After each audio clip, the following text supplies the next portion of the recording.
Hello बच्चों, welcome to my class. आज हम एक्सरसाइज नहीं कर रहे हैं। आज हम कर रहे हैं थ्योरम 9.2। ठीक है, थ्योरम 9.2 में क्या दिया हुआ है? If the angles subtended by the chords of a circle at the centre are equal. इसमें लिखा हुआ है कि अगर एंगल्स जो कि कॉर्ड्स ने बनाए हैं कहाँ पर? सेंटर पर। अगर वो इक्वल है यानी कि एंगल्स इक्वल है, देन कॉर्ड्स आर इक्वल। यानी आपको गिवन है कि ये जो एंगल्स हैं, उन्होंने लिखा है ना कि if the angle subtended by the chords, ये कॉर्ड्स है, कॉर्ड्स ने ये वाले एंगल्स बनाए और ये दोनों एंगल्स अगर इक्वल हैं तो आपको बताना है कि ए बी और सी डी ये दोनों कॉर्ड्स भी इक्वल होंगे। तो जस्ट अभी हमने पिछले वीडियो में 9.1 किया था, उसका जस्ट ये कन्वर्स है। तो सबसे पहले वही इसमें लिखना पड़ेगा आपको, क्या? गिवन। गिवन में जो जो दिख रहा है क्वेश्चन में दिया हुआ है वो लिखना है। क्या दिया हुआ है इसमें? आपको अब की बार 2 कॉर्ड्स दिए हैं, बट उसमें आपको ये नहीं बताना है कि वो इक्वल है। तो आप लिखेंगे A B and C D are 2 chords, या कॉर्ड्स लिख सकते हैं। अब मैंने 2 लिख दिया तो मिटा भी नहीं रही हूं मैं। 2 chords of the given circle या ऑफ द सर्कल लिख दिया।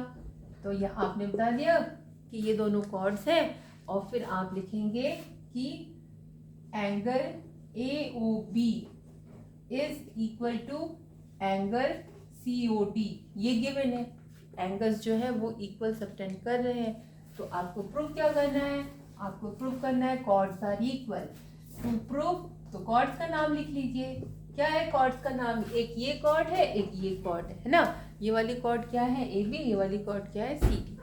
आप लिखेंगे आपको प्रूफ करना है A B equals to C D. ठीक है, बस इसके लिए भी आप सोल्यूशन लिखिए या प्रूफ लिखिए, एक ही बात है।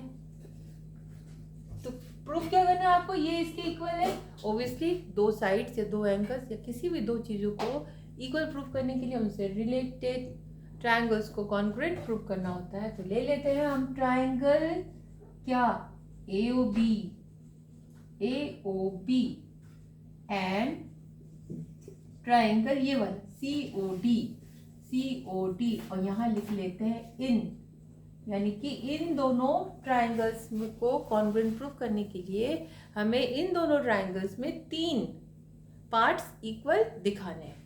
तो जो जो गिवन है पहले वो लिख लेते हैं। हमें एंगल पता है A O B equals to A C O D, angle C O D.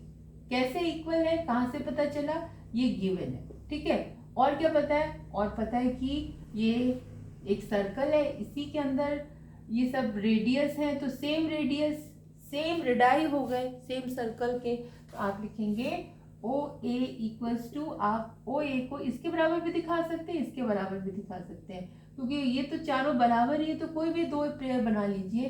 तो ओ डी लिख लेती हूँ मैं, आप लिखेंगे radii of the same circle, radii of the same circle. ठीक है, इसी तरह से ये वाला इसके इक्वल दिखा दिया आपने। क्या है इसका नाम? O B equals to O C. क्यों? इसमें भी वो ही लिखेंगे आप, radii of the same circle. ठीक है, तो ये भी क्या है? ये एंगल है। ये क्या है? ये एस है, यानी कि साइड है। ये भी साइड है। इन दोनों साइड के बीच का एंगल हमने दिया है, यानी कि इंक्लूडेड एंगल है, यानी कि एस क्राइटेरियन से ये कॉन्ग्रुएंट प्रूव हुए हैं। तो आप लिखेंगे therefore triangle A O B will be congruent to triangle COD by which rule? By SAS rule। जब ये कॉन्ग्रुएंट प्रूव हो गए तो हमारा मेन एम क्या था? हमारा मेन एम था कि कॉर्ड को, मतलब क्या प्रूव करना था? कि कॉर्ड्स इक्वल है। तो आप लिखेंगे therefore AB is equal to CD। Why? Congruent parts of congruent corresponding parts of congruent triangles।